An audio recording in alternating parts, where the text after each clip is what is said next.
In this presentation, you will learn how to determine who should use the iWALK. Equally important, you'll learn who should not use the iWALK, what adjustments are available, and how and when to use them, how to teach your patients to take their first steps on their iWALK. Let's get started.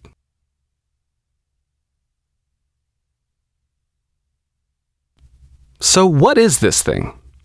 Technically speaking, the iWALK is a temporary lower leg prosthetic that replaces conventional crutches and knee scooters. It allows hands-free, pain-free mobility to your patients. Patients prefer the iWALK over other mobility devices. Also, people using the iWALK have proven to heal faster than those using conventional crutches. Prerequisites: qualifying the patient. The iWALK works for most people, but it's not for everyone. As a fitter, your first duty is to predetermine if the iWALK is right for your patient. This is one of the most important things you can do. There are two basic physical abilities tests that quickly determine if your patient can use the iWALK. Here they are. Before their injury, number 1, could the patient fluidly walk up and down a flight of stairs at a normal walking pace and without using the handrail? And 2, can the patient balance on their good foot for at least 30 seconds? If your patient could pass both, then they have the physical ability to succeed on iWALK 2.0. If they can't, then they are probably better off on a different mobility device. Here are the rest of the physical requirements. 1, is the non-injured leg fully functional? 2, is the injury below the knee? 3, can the patient bend the knee of the injured leg at least 90 degrees? 4, is the patient not significantly overweight? If your patient answers no to any of these, then the iWALK isn't right for them. It should be noted, some people learn faster than others. If your patient doesn't immediately adapt, are they motivated to keep trying? Are they committed to succeeding? Motivation and a positive attitude are important elements to success with the iWALK 2.0. Prerequisites: capacities and limitations. To ensure the safety and success of your patient, it's essential that you stay within the capacities and adjustment range of the iWALK. So let's start with the height. The range is from 4'10" to 6'6". But because leg length proportions can vary, there are some limitations. So, if you're at either the short end of the spectrum, from 4'10" to 5'2", or at the tall end, from 6'2" to 6'6", there's a 95% chance that it will fit. Here's some other limitations. Weight limit is 275 pounds maximum, and upper thigh circumference at the groin, minimum is 15.5 inches, and maximum 28 inches. As with all things, there are exceptions and gray areas, so let's briefly explore some of the more common ones. Age limits. Using age as a criteria is way too broad. The mobility of seniors varies significantly from person to person, so with the elderly, use the exact same criteria as for non-elderly. No matter your age, the requirements are the same. Significantly overweight. The iWALK uses the upper thigh to stabilize the device, so a high body mass index results in more unintended movement of the device. This reduces stability and control, which makes it harder for the user to adapt. Diabetics. If the patient also has obesity or neuropathy, success with the iWALK is unlikely. Conditions like artificial hips or knees or other mobility limitations. These can also inhibit adaptation of the crutch. Below knee amputees. There must be at least 4 inches of residual limb behind the back of the knee. All these conditions present unique challenges and must be assessed on a case-by-case basis. As you gain experience, determining who can and who cannot adapt to the iWALK will become much more intuitive. Adjustments and settings. Since every human leg is different, the iWALK has a variety of adjustments that allow you to tailor it to your patient's specific leg size, shape, and alignment. In the next section, we'll describe the various adjustments and how to use them. This is the upper leg height adjustment. It's used to match the device to your patient's upper leg length. To adjust, press the head of the push button spring and lengthen or shorten. The lower leg height adjustment's function is to give your patient equal leg length. It works the same way as the upper height adjustment, except it has 2 push-button spring heads instead of 1. To adjust, always loosen the clamp, nut, and bolt first, then push in the spring heads. They can be hard to push in, so here's a trick. Simultaneously rotate the foot while pressing the spring heads with your other hand. Lengthen and shorten as needed. Finish by tightening the clamp, nut, and bolt. The foot can be rotated 180 degrees to allow either left or right leg use.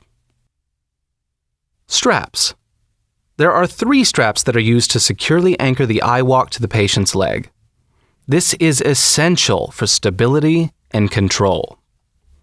Each strap has 2 different sections. 1. The length adjustment section, which is identified by its 2 black buckles. 2. The tighten-loosen section, which is identified by its 2 gray buckles. The length and adjustment section controls the length of the strap and is typically adjusted only when first fitting the iWALK. The tighten and loosen section is used each time the patient puts on or removes the iWALK. All 3 straps are identical, except that the strap that goes behind the patient's knee has a larger pad with a Velcro closure. Also, note that the calf strap can be repositioned forward or back depending on the needs of the patient. The thigh supports. These are the thigh supports. They can be rotated in or out to adjust for the patient's upper thigh circumference. But they have another important purpose. They can be adjusted independently, so when configured asymmetrically, like this or this, they also adjust the vertical alignment of the crutch. This corrects for valgus or varus conditions. This is the gait strap. It can be moved up or down to control how far forward the patient's leg can go. Okay, now that you're familiar with the adjustments, let's get the crutch ready for fitting to the patient. Preparation for fitting. Let's configure the iWALK for either left or right leg use. We'll start with the foot. Notice that one edge of the foot is curved. This edge must be facing out, like this. If rotated the wrong way, like this, the crutch will be very unstable. Let's install the straps. First, position the straps so that the black T-lock buckle is positioned toward the inside of the patient's leg. You may have to swap sides with the strap. Extend the length adjustment section to its maximum length. Then fully extend the tighten-loosen section. Leave the gray T-lock buckles unfastened for now. The default position for the calf strap is all the way back on the knee platform. You've now pre-configured the crutch for either left or right leg use. This is how to pre-configure the thigh supports. Loosen the thumb screws just enough to allow them to rotate freely. Leave them loose for now. Slip the gait strap up or down so that there's about a 4-finger gap between the strap and the knee pad. Now that the iWALK is ready, let's discuss some key concepts of fitting. Why is proper fitting so important? People don't think about how to walk. They simply do it, because they've developed the muscle memory for walking over their entire lifetime.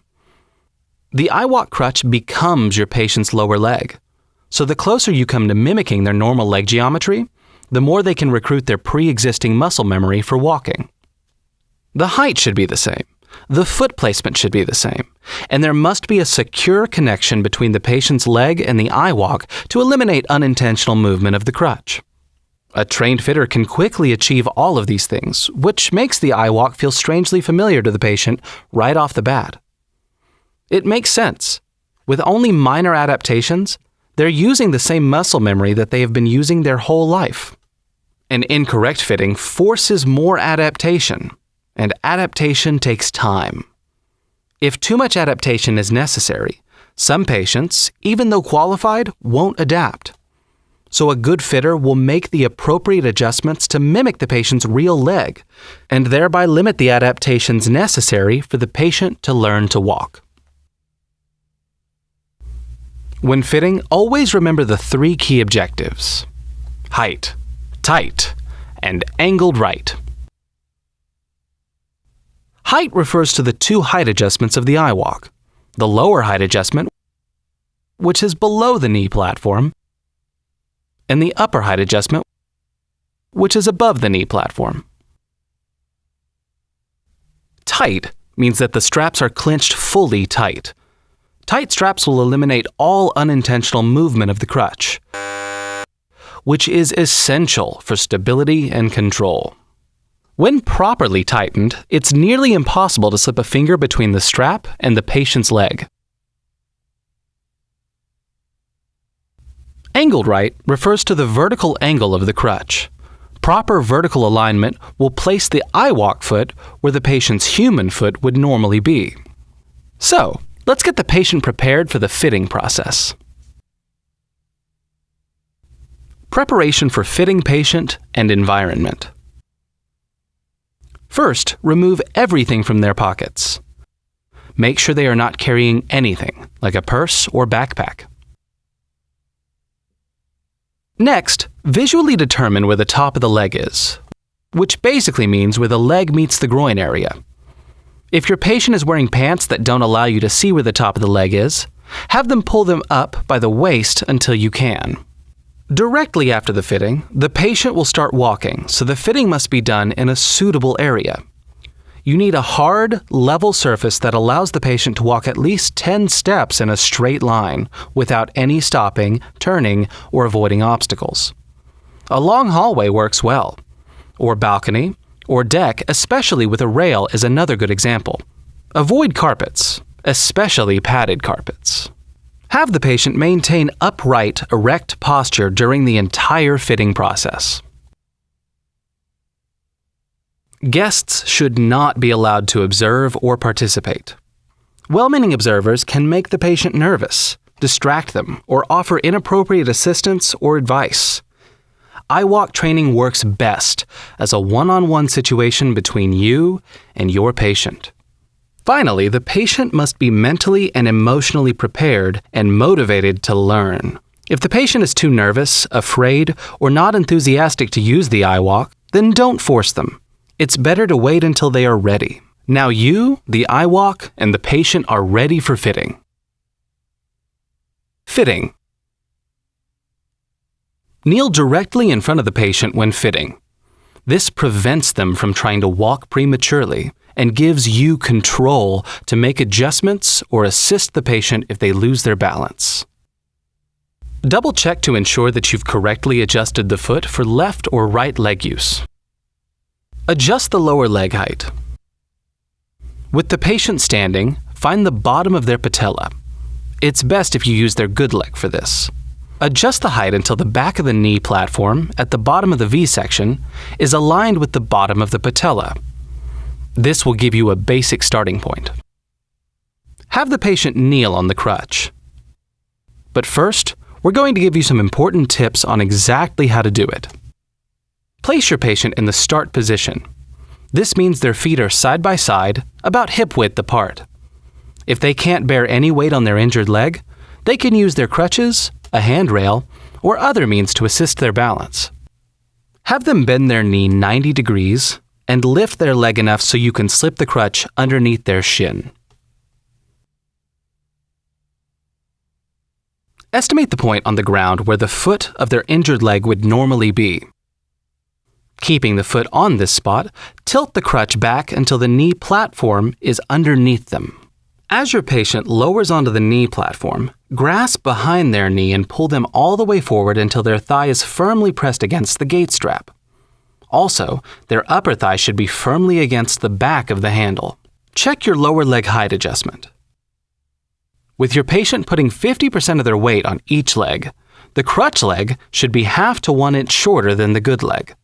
This setting is used only for initial learning.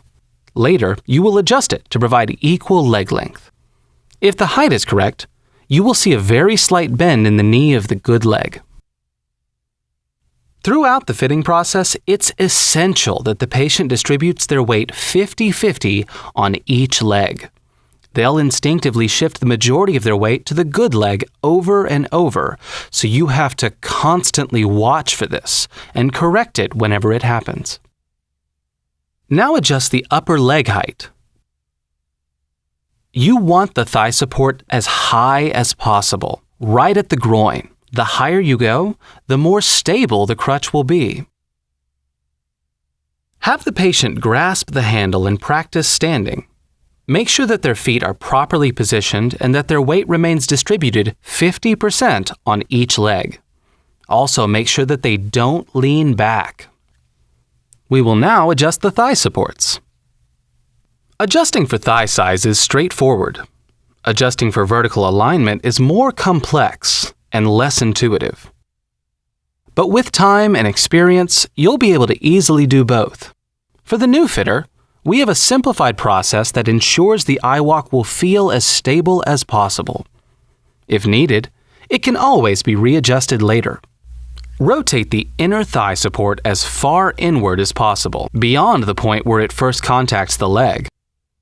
Hold it in this position, then lock it down with the thumb screw. Test it to make sure it can't rotate. Repeat this step with the outer thigh support.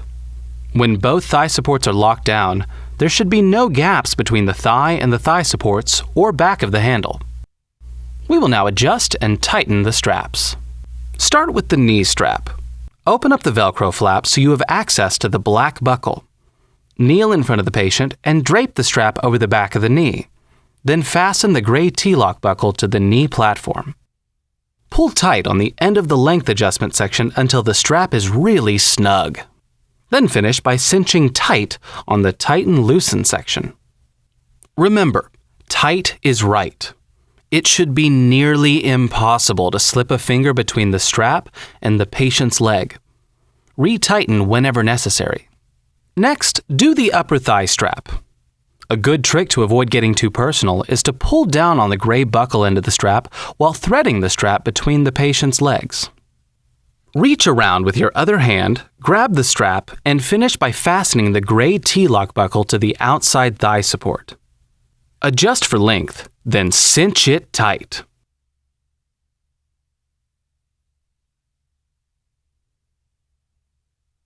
Let's adjust the calf strap. Unless your patient has a condition that won't allow, position the strap mounts as far back as possible.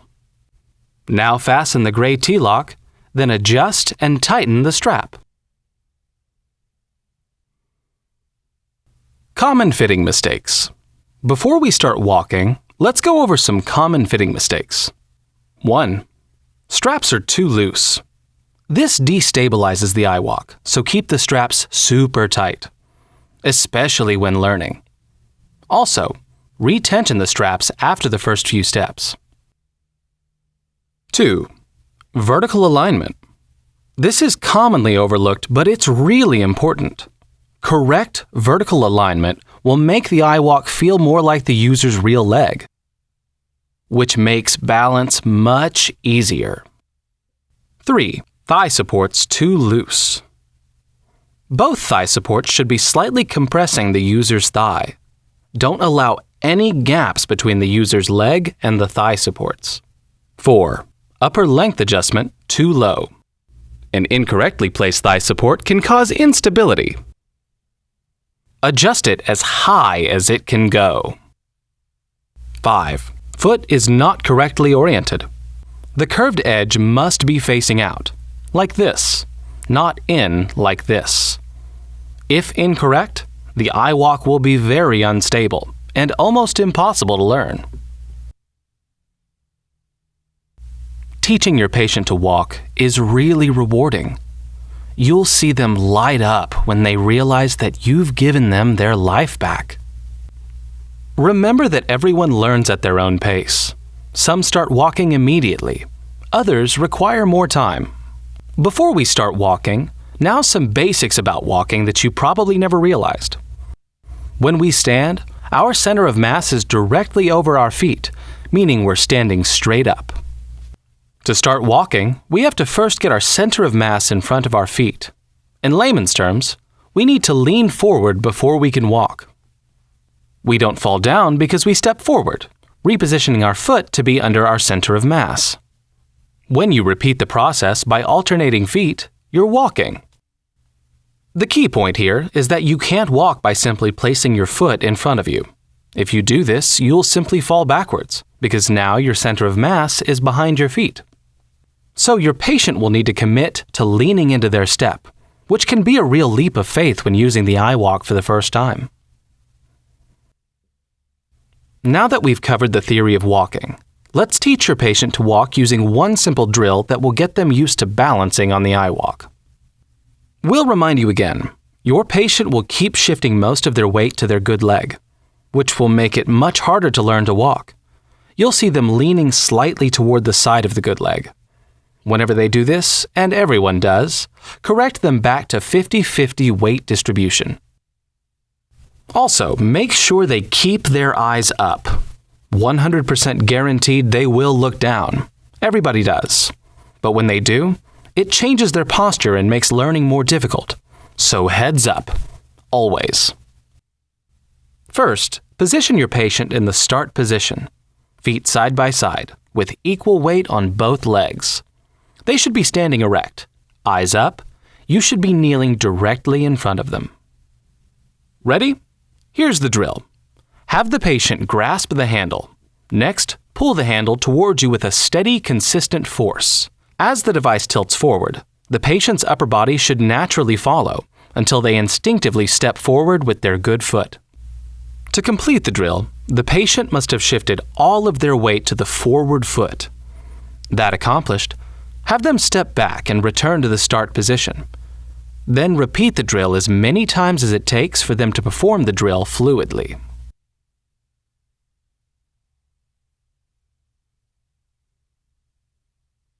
Now repeat the drill, except this time the patient pushes forward on the handle themselves with no assistance from you. Repeat as many times as it takes until they can step fully forward and back fluidly and with confidence and balance. Here's some things to look for. Some patients will try to resist by leaning back. Fair enough. It can be scary to commit to your first step, but you have to correct this right away. Remember, if the body mass is not in front of the feet, you will not walk. Plus, you run the risk of falling backwards. Also, it's not uncommon for the patient to just poke their foot out without advancing their body mass. Remember that the objective is to get them to commit to walking by leaning forward until they instinctively take a step. There's a big difference between the two. When they have mastered this drill, it's time to let them walk. Position yourself beside and slightly behind the patient on the crutch side. Their first step is with their good leg, except this time, don't stop. Keep walking, connecting as many consecutive steps as space allows. Stopping and starting only makes it harder to learn, so once you start, just keep on walking. If they're off balance or have a tendency to lean back, a very gentle force on their scapula, using only your fingertips, is all it takes. Avoid over-assisting them. This will only slow down their learning. Their first steps may be pretty awkward, but soon they will automatically figure out how to adapt their gait. They will smooth out and start walking more confidently and fluidly. We call this the eureka moment.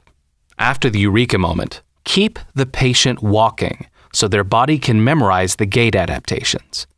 From this point on, the learning curve will progress dramatically. Have the patient practice on their own for a few minutes. Their efficiency and confidence should increase significantly.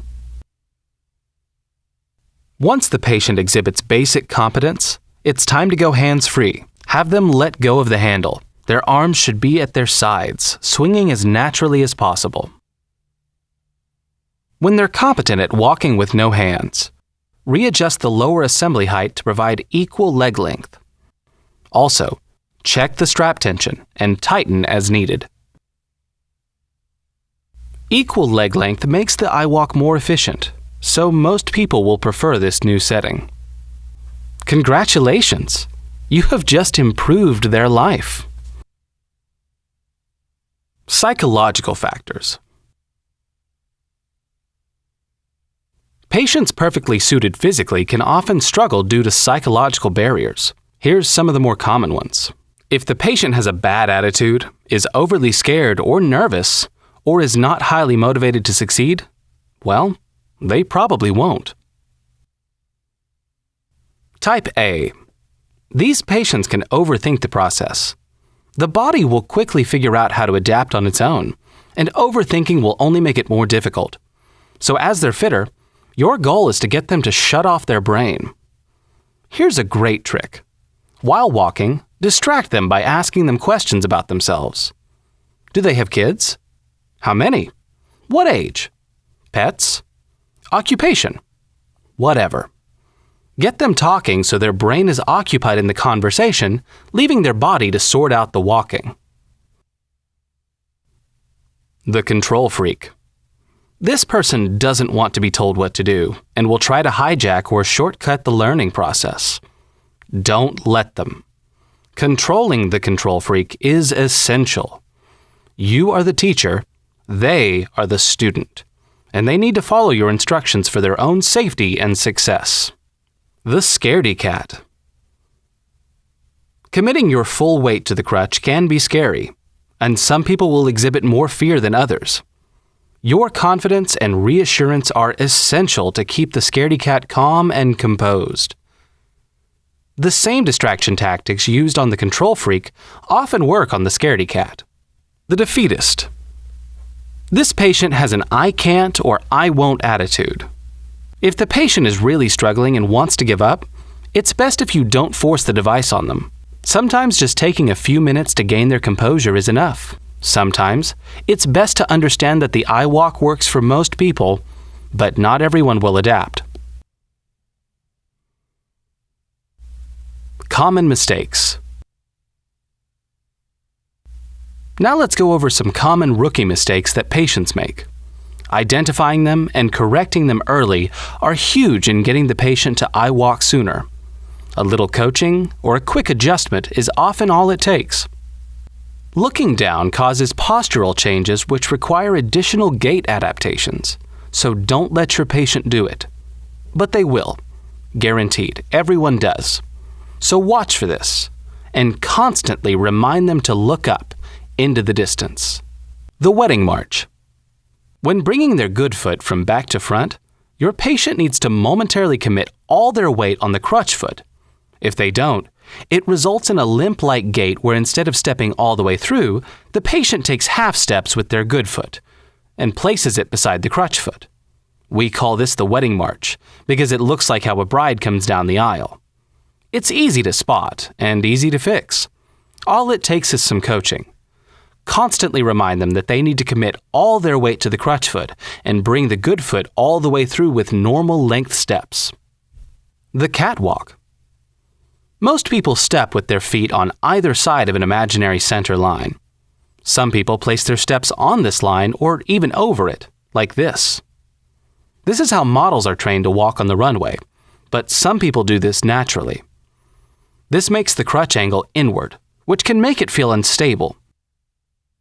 Fortunately, there's an easy fix. Just adjust the vertical alignment of the crutch for a more valgus correction, meaning over-rotate the inner thigh support while under-rotating the outer thigh support. If this isn't enough, advise the patient to walk with a wider stance. Eventually, this will become automatic.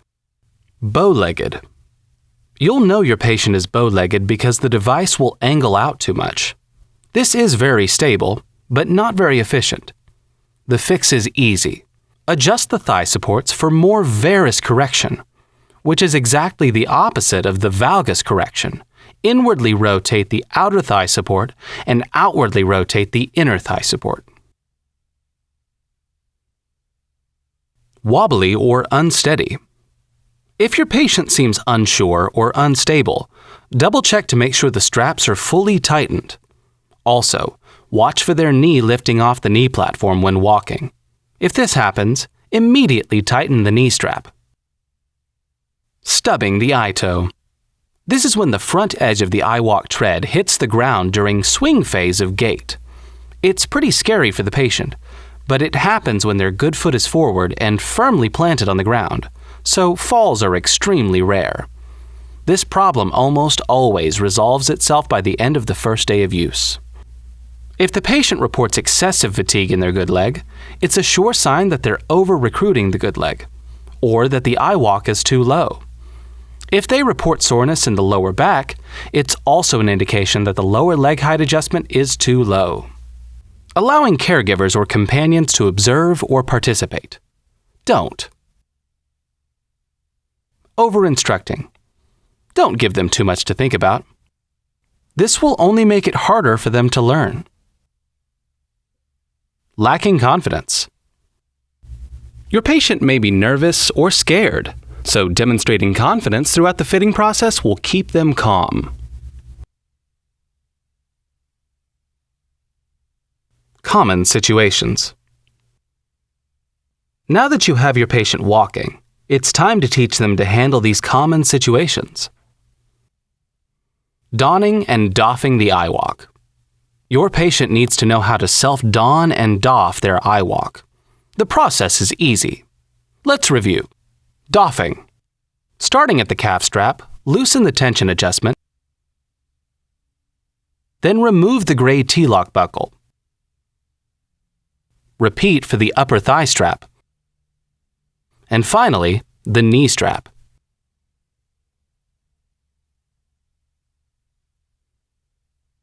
Donning. After doffing the crutch, have the patient immediately don it by themselves. Starting at the knee location, attach the gray T-lock buckle, then cinch the strap tight.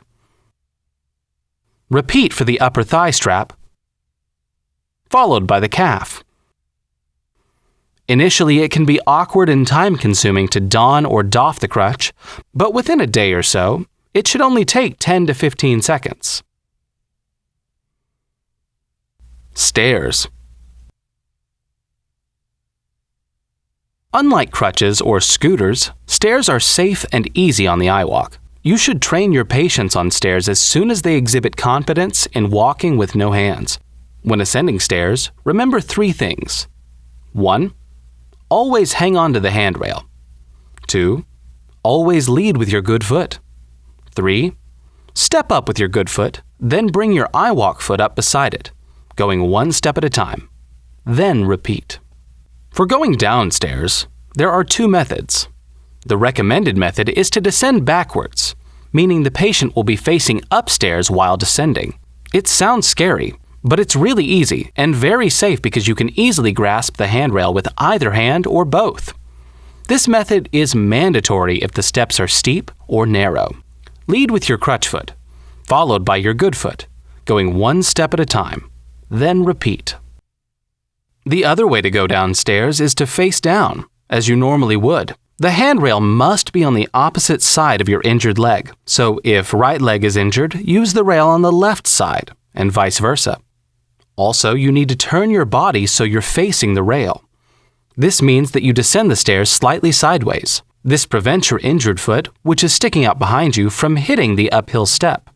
Go 1 step at a time, just as when descending backwards, leading with the crutch foot.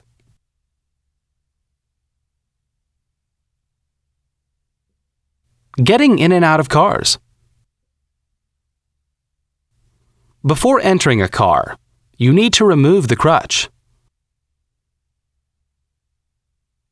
Starting at the calf strap, loosen the tension adjustment, then remove the gray T-lock buckle. Repeat for the upper thigh strap, and finally the knee strap. You can use it like a cane to support you when you're getting into and out of the car.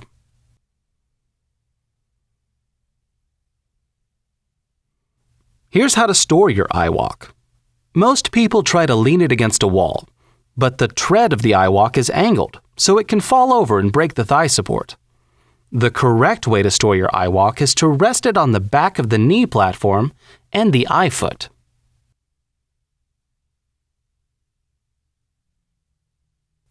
Here's another good tip. For short trips, like getting to your car or a late-night bathroom visit, your patient can save time by not strapping in. Instead, they can just use the handle to keep the iWALK properly positioned. They have to pull up on the handle so that their shin and the front of their thigh are always in contact with the crutch. While this isn't hands-free, many patients prefer this option for shorter trips. This shortcut shouldn't be attempted until they are totally proficient on their iWALK. Testing and certification. Now that you know how to fit and train your patients, the next step is to become certified.